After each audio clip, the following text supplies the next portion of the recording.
हमें धन्यवाद करते हैं आपके इस दुआ के लिए, खुदा बरकत दे। आइए एक बार फिर से हम खुदावंद कलाम से पढ़ेंगे। दूसरा इतिहास 14 अध्याय, दूसरा इतिहास 14 अध्याय और 1 से लेकर के 8 पद तक मैं आपके सामने पढ़ रहा हूँ। यहाँ इस तरह लिखा हुआ है, दूसरा इतिहास 14 1 से 8। तत्पश्चात अभैया अपने मृत पूर्वजों के साथ सो गया। लोगों ने उसको दाऊदपुर में गाड़ा। उसके स्थान पर उसका पुत्र आसा राज्य करने लगा। आसा के राज्यकाल में 10 वर्ष तक देश में शांति रही। उसने वही कार्य किया जो प्रभु परमेश्वर की दृष्टि में उचित था। उसने अन्य जातियों की वेदियां, पहाड़ी शिखर के पूजा गृह ध्वस्त कर दिए। उसने पूजा स्थल तथा अशेरा देवी की प्रतिमा को काट दिया। उसने यहूदा प्रदेश के निवासियों को आदेश दिया कि वे अपने पूर्वजों के प्रभु परमेश्वर के दर्शन के खोजी बने और उसकी व्यवस्था तथा आज्ञाओं का पालन करें। यहूदा प्रदेश के नगरों में पहाड़ी शिखरों पर पूजा गृह तथा धूप वेदियां थी। उसने सब नगरों से उनको हटा दिया। यूँ उसके अधीन समस्त राज्य में शांति रही। समस्त राज्य में शांति थी। अतः राजा ने यहूदा प्रदेश में खिलाफत नगरों का निर्माण किया। प्रभु ने उसको शांति प्रदान की थी। उसके राज्यकाल में युद्ध नहीं हुए। उसने यहूदा प्रदेश के निवासियों से कहा, आओ हम अपने नगरों का पुनर्निर्माण करें और उनको शहरपनाह से घेरें। उनमें किले और दरवाजे बनाए, दरवाजों में पल्ले और बेड़े लगवाएं। ये देश अब तक हमारा है क्योंकि हम अपने प्रभु परमेश्वर के खोजी हैं। हमने उसको खोजा और उसने हमें चारों ओर से शांति प्राप्त की। अतः उन्होंने नगरों का पुनर्निर्माण कार्य आरंभ किया और वे अपने कार्य में सफल भी हुए। राजा आसा के पास यहूदा प्रदेश तथा बिन्यामीन कुल क्षेत्र के सैनिक थे। यहूदा प्रदेश के 3 लाख सैनिक तथा बिन्यामीन कुल क्षेत्र के 2,80,000 सैनिक। यहूदा प्रदेश के सैनिक ढाल कर बर्छी रखते थे और बिन्यामीन के सैनिक फरी और धनुष धारण करते थे। सब सैनिक सशक्त और शूरवीर थे। खुदा अपने वचन पर बरकत बख्शे, आमीन। अभी हमने खुदावन से अपनी बात करी। अच्छी बात है, हमें भी खुदा से बार बार बात करते रहना चाहिए। और जब 2 आमने सामने बैठे होते हैं तो एक बोलता है तो दूसरा खामोश हो जाता है, और जब वो खामोश होता है तो दूसरा बोलना शुरू करता है, फिर उसकी सुनना पड़ता है। तो अभी हम लोग बात कर रहे थे खुदा से दुआ के द्वारा, स्तुति के द्वारा। बच्चों ने स्तुति करी इनके द्वारा और खुदा हमारी बात सुन रहा था।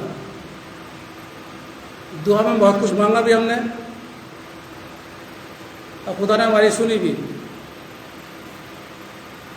अब ये बहुत महत्वपूर्ण समय होता है आराधना का कि हम खुदा के कलाम से खुदा की आवाज़ को सुने, समझें, सीखें और फिर उसको हम अपने जीवन में लागू करें। आज का जो टॉपिक है वह शुरुआत अच्छी और अंत बुरा, और इसका मुख्य पद है इब्रानियों 3 पद 12 जरा पढ़िए। हे भाइयों, चौकस रहो, तुम में बुरा और अविश्वासी मन ना हो, जो तुमको जीवते परमेश्वर दूर हटा ले। बेटी थैंक यू।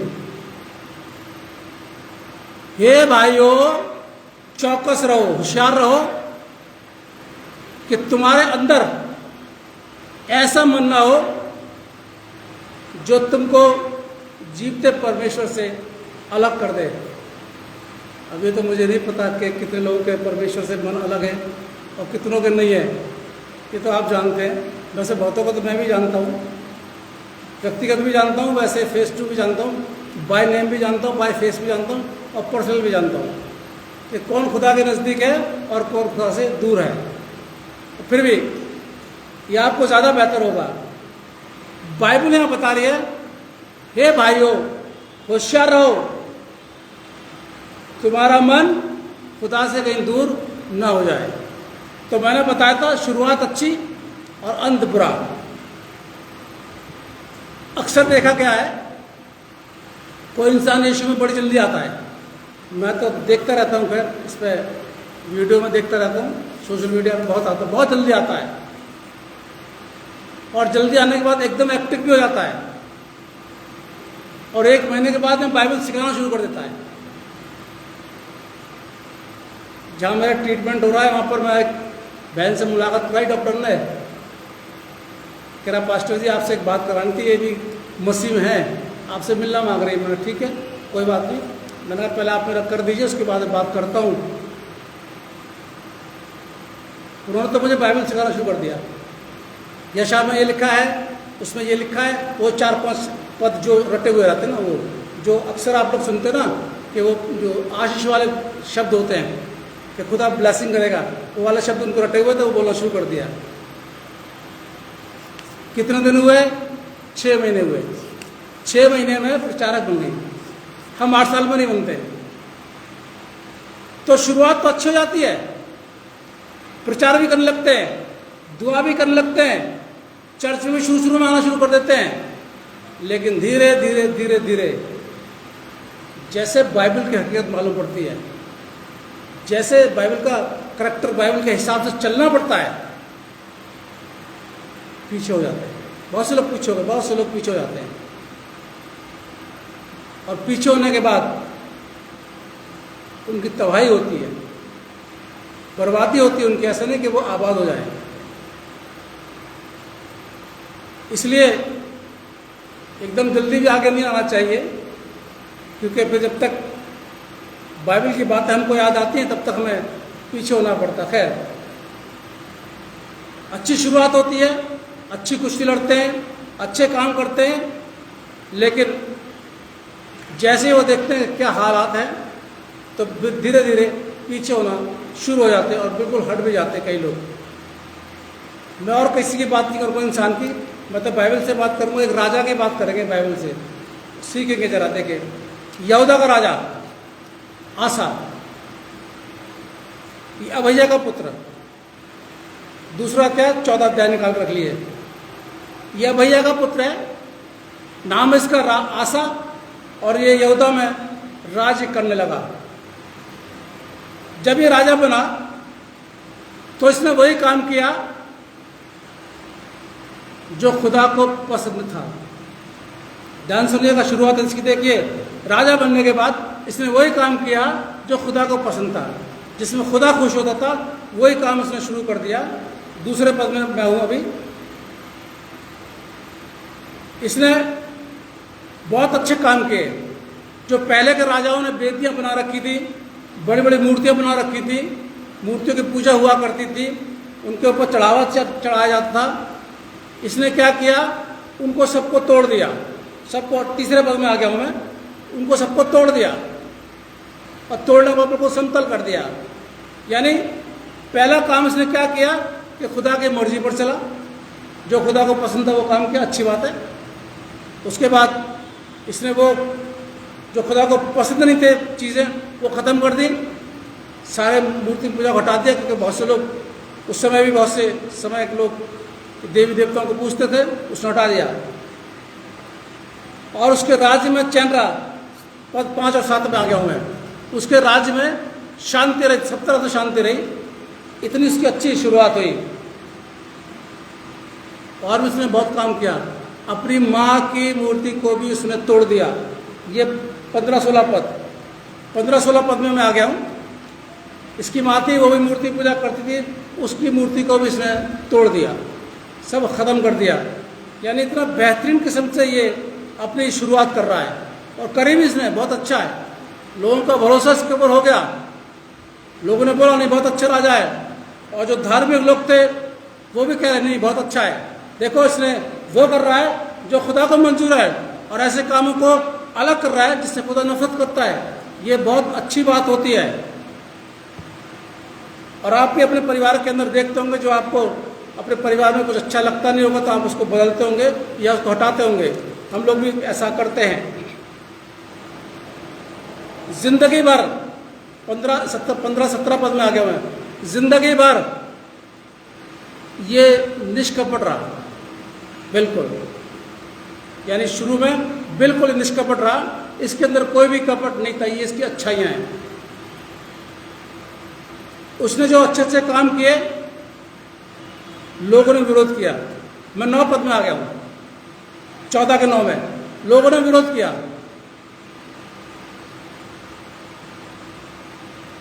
वैसे भी ना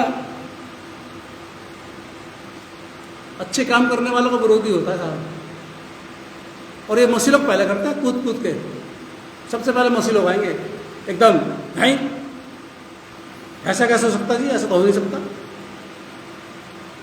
आप करके देख लो। आप चर्च के लिए, कलीसिया के लिए, अपने परिवार के लिए, अपने काम के लिए, अपने वर्कशॉप के लिए, अपने ऑफिस के लिए कोई अच्छा काम करके देख लीजिए। आपके सपोर्टर कम मिलेंगे और विरोधी ज़्यादा मिल जाएंगे, विरोध करने वाले ज़्यादा मिल जाएंगे। क्योंकि सच का सामना करना बड़ी मुश्किल की बात होती है। जो सच्चाई से जीवन बिता रहा है ना, उसको बड़े मुश्किलों का सामना करना पड़ता है। इसको भी मुश्किलों का सामना करना पड़ा कि अच्छे काम कर रहा है और इसके विरोध में लोग आ गए। 10 से 9 से पढ़ लीजिएगा आप लोग, निकलता चला जाएगा। इसने दुश्मनों का मुकाबला किया और खुदा पर भरोसा किया। दुश्मनों का मुकाबला करने जो विरोधी थे इसके, उनका विरोध दूर करने के लिए इसने खुदा पर भरोसा किया। 11 पद में आ गया हूँ, 11 पद में ऐसा लिखा हुआ, जरा पढ़ना, 11 पद पढ़े इसी का, 14-11 जोर से पढ़े जरा।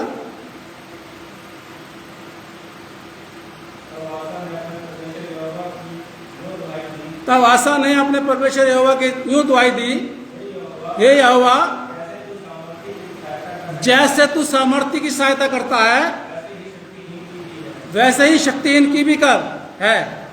और हे हमारे परमेश्वर यहोवा, हमारी सहायता कर, क्योंकि हमारा भरोसा तुझी पर है, और तेरे नाम का भरोसा करके हम इस भीड़ के विरुद्ध आए हैं। हे यहोवा, तुम्हारा परमेश्वर है, मनुष्य तुझ पर प्रबल ना होने पाएगा।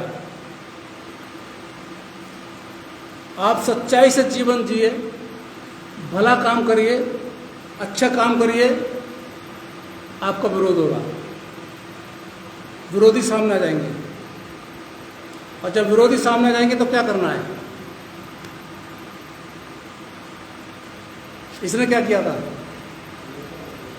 है ना, वही संभालता है। भला काम करने के लिए जैसे विरोधी कोई सामने आए, दुआ में रखिए, सफलता मिल जाएगी। और मिलती है सफलता, ऐसी बात नहीं, मिलती है, बहुत सफलता मिलती है।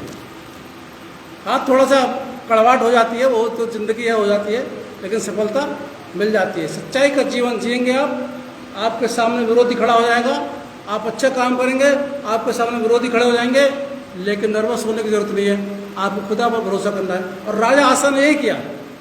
यहाँ तक बिल्कुल ठीक चल रहा है, देखिए बिल्कुल सही चल रहा है, इसके अंदर कोई कमी नहीं है। वो काम कर रहा है जो खुदा को पसंद है। इसने मूर्ति पूजा को बंद कर दिया, यहाँ तक कि अपनी माँ के कामों को भी इसने सुधार दिया, और इसने भले काम किए। और जब भले काम किए तो इसका विरोध हुआ, जब विरोध हुआ तो इसने खुदा से दुआ मांगी। बिल्कुल सही चला रहा है, और खुदा ने आशा को जिताया। 12 पद पढ़ने लिखा हुआ इसके ऊपर, खुदा ने भी आशा को जिताया। आजकल आप देख रहे होंगे ना, एक बात बहुत चल रही है, सच हमेशा जीतता है ना, और अच्छी तरह जीतता है, सॉलिड प्रूफ की तरह। बिल्कुल आप लोग समझ रहे होंगे मैं कहाँ बोल रहा हूँ।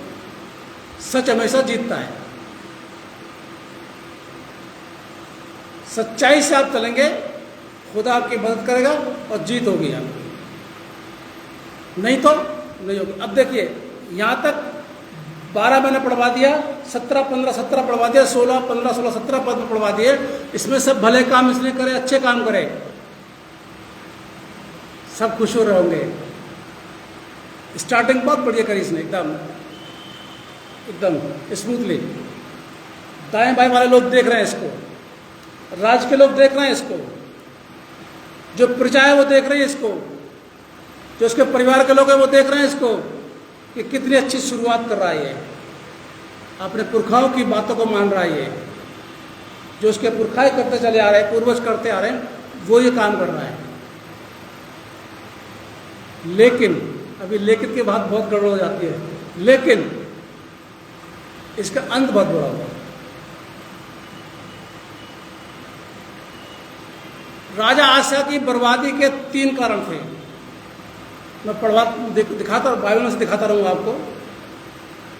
पहला, इसने खुदा पर भरोसा नहीं किया, इंसानी साधनों पर इसने भरोसा किया। 16 अध्याय 16 और 1 से 4 इसका वर्णन मिल जाता है। जरा एक और पद पढ़ दीजिए, बस तीसरा पद पढ़ दीजिए जरा इसका।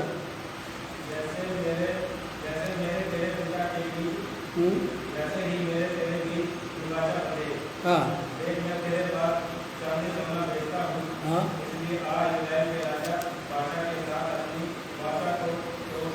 हाँ। अब ये कुछ यार राजा इन लोग के पास आए, और राजा लोग इसके पास आए तब इसने जो इंसानी साधन थे, जो पढ़वाए अभी, सोना चांदी सब चीज़ के, उन पर भरोसा करने लगा। लेकिन खुदा पर इसने भरोसा करना छोड़ दिया 16 अध्याय में आकर के। दूसरा कारण, जब एक नबी ने इसको समझाया कि तू ये गलत किया तूने, तो इसने नबी पर भी बड़ा क्रोध किया। ये 7 से लेकर 10 पद तक इसका वर्णन मिल जाएगा आपको। एक नबी आया था, हनानी दर्शी यहूदा लिखा हुआ इसके अंदर, हनानी दर्शी हुआ। इसने इसको बताया कि तू गलत कर रहा है, तू इन लोगों के साथ में क्यों मिल गया, तुझे खुदा पर भरोसा करना चाहिए। इसने क्या किया, उसी दर्शी यानी उसी नबी को इसने मरवा दिया। 10 पद पढ़ो जरा भाई इसी का। तब आशा दर्शी पर क्रोधित हुआ और उसे काट में ठुकवा दिया, क्योंकि वो उसकी ऐसी बात के कारण उस पर क्रोधित था। उसी समय से आशा प्रजा के लोगों पर अत्याचार करने लगा। अभी तक क्या चल रहा था ये, कितना शरीफ था ये, है ना, बिल्कुल शरीफ। और जैसे ही इसको टोका गलत काम करने के लिए, आप लोग सब समझदार बैठे यहाँ पर, कोई मूर्ख तो नहीं है, कोई मूर्ख नहीं है, सब पढ़े लिखे लोग हैं, बिल्कुल सही पढ़े लिखे लोग हैं। और बहुतों को बाइबल भी आती है, क्योंकि मैं हमेशा बताता हूँ ना कि जब मैं संदेश देता हूँ तो ये सोच के देता हूँ कि जो सामने वाला सुन रहा है वो मुझसे ज़्यादा ज्ञानी है। अब इससे बड़ी बात मैं बोल नहीं सकता। आपने कभी इसका किसी का विरोध किया है, सच्चे इंसान का? किया? बिल्कुल किया। यानी कोई इंसान आपको समझा रहा है कि भाई ये गलत काम है, ये गलत काम आप मत करो, तो क्या आप उसको शाबाशी दोगे? नहीं, मैं जवाब दे रहा हूं आपका नहीं, बल्कि गुस्सा हो जाओगे। अरे तू कौन होता है मुझे समझाने वाला, तू बड़ा ज्ञानी बन गया है, मुझे समझा रहा है, ऐसे होता है कोई? भाई वो यही तो कह रहा है ऐसा काम मत करो, ये गलत है। लेकिन उसको पीठ थपथपाने के बजाय उस पर गुस्सा करता है। और ये अभी से नहीं, तो जब से चला रहा, राजा आशा के टाइम से चला रहा है। तो एक नबी ने इसको समझाया कि भाई तू गलत कर रहा है, देख अच्छा काम कर रहा है, तेरी शुरुआत बहुत अच्छी हुई है, तू बिल्कुल सही चल रहा है, अब तू क्यों गड़बड़ कर रहा है? तूने खुदा पर भरोसा करना क्यों बंद कर दिया? कोई गलत बोल रहा था ये, लेकिन क्या था, राजा था, तैश में आ गया। अच्छा तू मुझे समझाएगा, उसको मार दिया। तो राजा शुरुआत अच्छी कर रहा है, लेकिन हम इसको ये भी कह सकते हैं कि अपनी शुरुआत पर, अपने अच्छे कामों पर हो सकता है इसको घमंड हो गया। इसने सोचा होगा मुझसे बड़ा कोई नहीं है काम करने वाला, अच्छा काम करने वाला, और इसलिए ये रोक टोक पसंद नहीं कर रहा था। सवाल करके देख लीजिए आप किसी ऐसे इंसान से कि जो अपना काम करो थोड़ा अहम ही है, आप कर लीजिए सवाल, पड़ोस में कर लीजिए, परिवार में कर लीजिए, दूर मत जाइए, परिवार में कर लीजिए, ऐसा क्यों कर रहे हो, तो जवाब क्या मिलेगा? जवाब मिलेगा गुस्सा, या तो बोलना बंद कर देगा। सबके खानदान में होता है, मेरे खानदान में भी होता है, ऐसी बात नहीं है, मैं कोई वो ऊपर से नहीं टपका हूँ, ऐसी मैं भी आपकी की तरह आया हूँ इंसान, ठीक है, और गलतियाँ मुझसे हो जाती हैं, ऐसा कुछ नहीं है, मेरे खानदान में होता है, आपके यहाँ भी होता होगा। आप जरा सा कुछ बोलेंगे, फोन सबसे पहले क्या आता है, फ़ोन करना बंद कर देंगे, बोलचाल बंद कर देंगे। मुझे क्यों समझाया भाई, मुझे नहीं समझाना चाहिए। अरे अगर खानदान में एक परिवार का सदस्य आपको नहीं समझाएगा तो कौन समझाएगा? क्या बाहर वाले क्या सुनोगे नहीं? अब पादरी को तो वैसे भी सुनते हो, पादरी तो जरा से बोल भी देगा कि ऐसा मत करो, तो पादरी को पता एकदम से पूरा का पूरा बवाली कर देंगे। तो घर के वालों को भी सुन लो, पर नहीं। राजा आसा की गलती यह हो गई, और बहुत बड़ी गलती हो गई, कि एक नबी तेरे को गलत काम करने के लिए रोक रहा है, एक नबी तेरे जीवन को बदल रहा है, एक नबी कह रहा है कि नहीं तेरा जीवन बहुत अच्छा चल रहा है, तू इस जीवन में मत चल, उसको गलत को करने से रोक कर सही रास्ते पर ला रहा है। लेकिन आसा उसी पर गुस्सा हो गया और उसको मरवा दिया। और उसके बाद से लिखा ना, लास्ट में जो पढ़ा, वो प्रजा पर भी अत्याचार करने लगा। अब ये बिगड़ गया, अब इसका अंत जो है वो खराब होने लगा। तीसरी बात, जब इसको शारीरिक बीमारी आई तो इसने खुदा पर भरोसा नहीं किया, बल्कि इसने डॉक्टर पर भरोसा किया। भाई जरा इसका पद 12 पढ़ना, 16 का पद 12। अपने राज्य के 39 वर्ष में आसा को पांव का रोग हुआ, और वो रोग अत्यंत बढ़ गया, तो अभी उसने रोगी होकर यहोवा नहीं बल्कि डॉक्टरों की शरण ली। सबसे पहले हम लोग क्या करते हैं? जवाब है आपके पास, अगर बीमारी आ रही है सबसे पहले क्या करते हैं? दुआ तो कभी करते हैं वैसे तो, है ना। डॉक्टर साहब बैठे, पूछ लेना इनसे, मेरे को तो नॉलेज नहीं है, बैठे हुए इनसे पता कर लेना, ठीक है। क्या करते हैं सबसे पहले? मेडिकल वाले को फ़ोन करेंगे, है ना। करना क्या चाहिए पहले? ये कड़वी बात बता रहा हूँ, लेकिन ये ज्ञान की बात है, ये आपके जीवन में फ़ायदामंद हो जाएगा। ठीक है, दवाई के लिए खुदा मना नहीं करता। हिचकिया को भी बोला था पनीर के टिके लगा देते फोड़े पर, दुआ करी थी उसने, 15 साल उम्र बढ़ा दी थी, चंगाई दे दी थी, लेकिन फिर भी क्या बोला? अंजीर के टिकिया उसके फोड़े पर लगाते। दवाई के लिए खुदा मना नहीं करता, लेकिन एक विश्वासी सबसे पहले वो घुटने पर आ जाएगा, वो खुदा से दुआ करेगा। मैं छोटी सी बात बता रहा हूँ, बस एक बहुत बड़ी गवाही मेरे घर में हो गई है, वो जब अभी मैं बड़ी कन्वेंशन करवाऊँगा उसमें बताऊँगा आपको। खुदा से दुआ करिए, ज़िंदगी रही तो थोड़ा मौसम ठीक हो जाए फिर हम करवाएंगे। मैं छोटी सी दे देता हूँ अभी, सुबह सुबह की। अभी 1-2 दिन से मेरे सर में चक्कर आ रहे, वो सब घूमने लगता है, बिल्कुल पूरी तरह घूमता है, और फिर ठीक हो जाता है, फिर थोड़ी देर घूमता है, फिर ठीक हो जाता है। सुबह भी ऐसी हुआ, ये तो इनको नहीं पता, सुबह भी ऐसी हुआ। मैं तो बहुत जल्दी उठता हूँ सुबह, खासतौर संडे के दिन। तो वॉशरूम में गया तो एकदम सर घूमा मेरा, और उसमें क्या होता है कि वॉमिटिंग से जी मचलाता है। जानते मैंने क्या बोला खुदा से? मैंने, खुदा मैं अपना काम करने नहीं जा रहा हूँ संडे को। मैं ऐसे ही बोलता हूँ, मैं अपना काम करने नहीं जा रहा हूँ संडे को। आज संडे है, आराधना करनी है, मुझे जाना है, संभाल लेना। 15-20 मिनट हुआ, ठीक, बिल्कुल नॉर्मल हो गया मैं, अभी तो नॉर्मल हूँ, आगे भी रहूँगा, मुझे पता है, जब तक आराम तक रहूँगा, मुझे पता है। बाकी कोई नहीं, सर के चक्कर है वो हो जाता है। मैंने पूछा था डॉक्टर से, क्या है कोई आपको खून की कमी होगी, कुछ होगा, वो ऐसे होने लगे, कोई बात नहीं बहुत बड़ी, लेकिन एक होता है कि जब हम किसी काम से जाते हैं और बीमारी आती है तो एक विश्वासी किसको बोलेगा, हे खुदा, हे प्रभु रहम कर ले। लेकिन ये तो कहाँ भाग रहा है, ये तो भाग रहा है डॉक्टर के पास, तुम आ जाओ, पैरों की बीमारी है, दूर हो जाएगी। ये 3 कारण थे उसके बर्बाद होने के, तबाह होने के। पहला कि इंसानी साधनों पर उसने भरोसा किया, खुदा पर भरोसा नहीं किया। उसके बाद इसने उस नबी को मार दिया जिसको इसने गलत काम करने के लिए रोका था। और तीसरा ये कि जब इसको बीमारी हुई तो खुदा पर भरोसा न करके ये सीधा डॉक्टर के पास चला गया। ये विश्वास में मजबूत नहीं रहा, जबकि इसको विश्वास में मजबूत रहना चाहिए था। और शुरुआत बहुत अच्छी, आप घर पे जाकर इसका स्टडी करना, 14, 15, 16 पद आप अध्याय पढ़ना, आपको और अच्छा लगेगा इसका अध्ययन करना आप जाके, और आपको बहुत कुछ सीखने को मिलेगा इससे।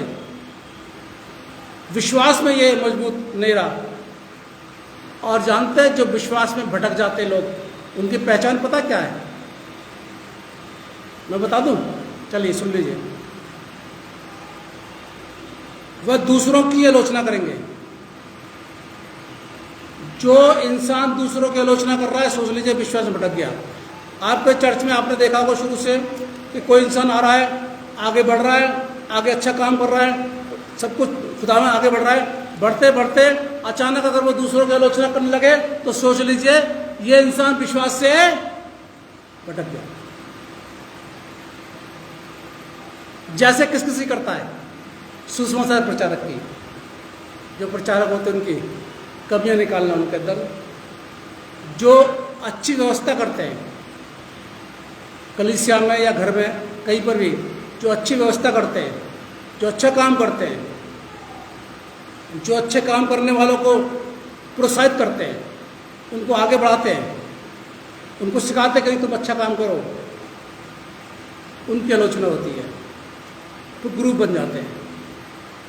इसका मतलब है कि वो इंसान विश्वास से भटक गया। अरे भाई आप शुरू से अच्छा चल रहा, चलिए आप शुरू से अच्छा काम कर रहे, करिए, किसने रोका है? यहाँ बहुत से लोग रुक गए तो कोई फर्क थोड़ा पड़ता, ये तो खुदा काम है भाई, एक नहीं तो दो नहीं तो 3। जब खुदा पत्थरों से आराधना करवा सकता है, बुलवा सकता है, तो कलीसिया काम भी करवा सकता है।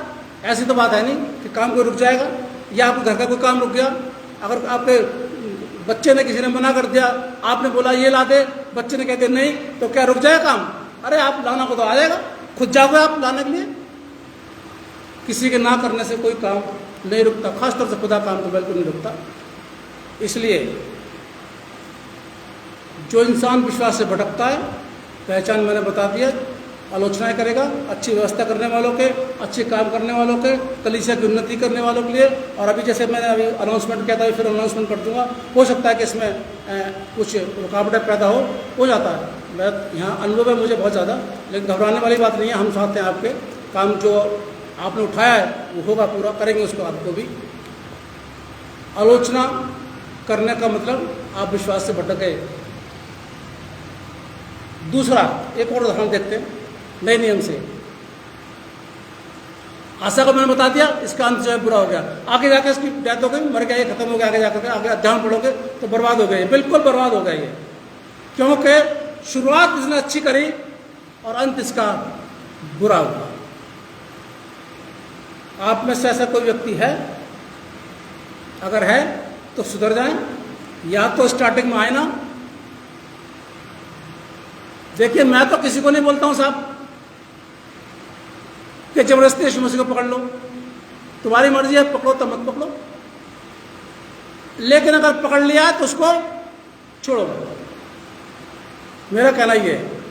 कई लोग मेरे पास आते बात करते, मगर देखो भाई, अगर सुसमाचार प्रचारक बनना है तो बनना, तकलीफ आएंगी, आप जगह जगह जाओगे, परेशानी आएंगी, लेकिन उसको छोड़ना, या भी बनिए मत। आपको ये काम करना करिए, लेकिन फिर उसके बाद पीछे मत अपना, करते रहना। लोग सपोर्ट करेंगे नहीं करेंगे, बहुत सी आलोचना होगी, सब कुछ होगा, लेकिन उसको करते रहिए। तो इसकी शुरुआत अच्छी हुई लेकिन अंत इसका बुरा होगा। दूसरा देख लीजिए उदाहरण, यहूदा स्क्रूति को सब लोग जानते हैं? कौन से लोग, जो कौन कौन जो नहीं जानते हाथ खड़ा करिए, फिर बताऊंगा उसके बारे में। यहूदा स्क्रूति को सब जानते हैं? यस या नो? क्या था, कौन था वो? किसका? हाँ बिल्कुल, यीशु मसीह का चेला। मुझे पढ़वाने की जरूरत नहीं, आपको पता है। यीशु मसीह के 12 चेलों में ये भी चेला था। यीशु मसीह के साथ साथ रहता था। शुरुआत अच्छी हो रही है इसकी। यीशु मसीह ने इसको भी महसूस किया था। यीशु मसीह ने इसको भी बहुत बड़ी पावर दी थी। पता कौन था ये? खजांची, ट्रेजरर जिसको बोलते हैं। सारे पैसे का हिसाब किताब इसके पास में रहता था। खजाने की थैली इसके पास में रहती थी। इतनी बड़ी पावर चेलों के साथ यीशु मसीह ने इसको दी। यीशु के साथ में बैठ रहा है, यीशु के साथ में खा रहा है, यीशु के साथ चल रहा है, यीशु के साथ बात कर रहा है, सब कुछ अच्छा हो रहा है। लेकिन एंड में क्या हुआ? लालच आ गया। 30 चांदी के सिक्कों में सौदा कर लिया, और सौदा करने के बाद में इस यीशु को पकड़वा दिया।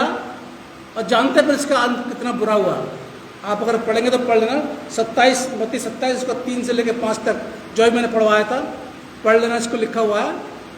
उसको बड़ी शर्मिंदगी हुई। वो पैसे लेके यहूदियों के पास गया, सिक्के, कि भाई मैंने बहुत गलत किया है।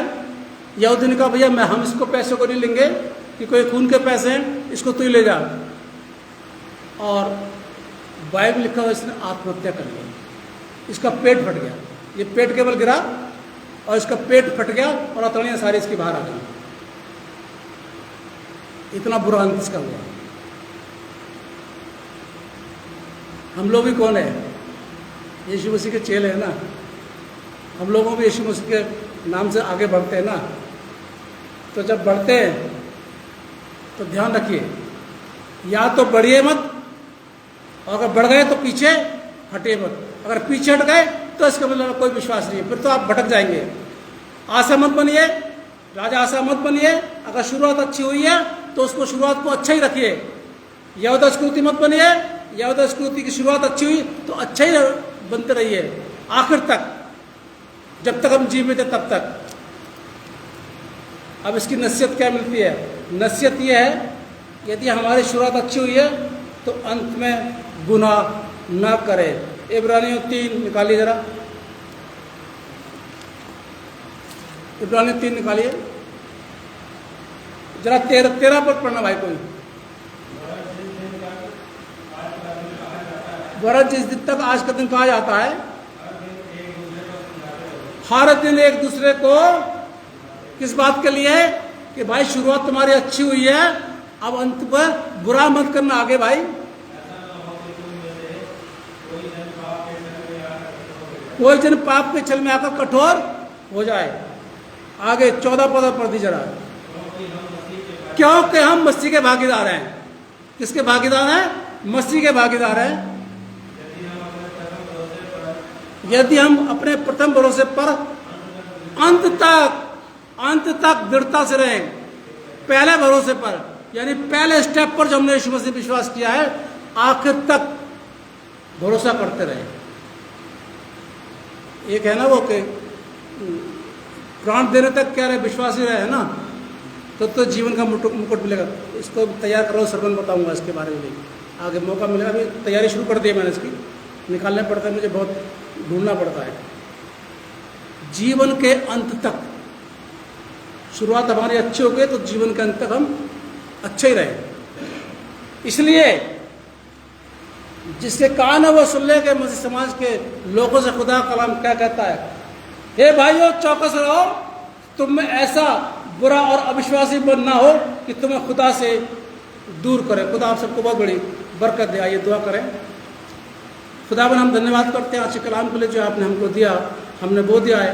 हम चाहते कि बढ़े, लेकिन इसमें हमारी मर्जी नहीं बल्कि आपकी मर्जी पूरी हो। और जितनों ने आज का ये कलाम सुना है, आप सबको बहुत बड़ी बरकत देना। खुदावन यीशु मसीह के नाम से मांगते हैं, आमीन। इबादत के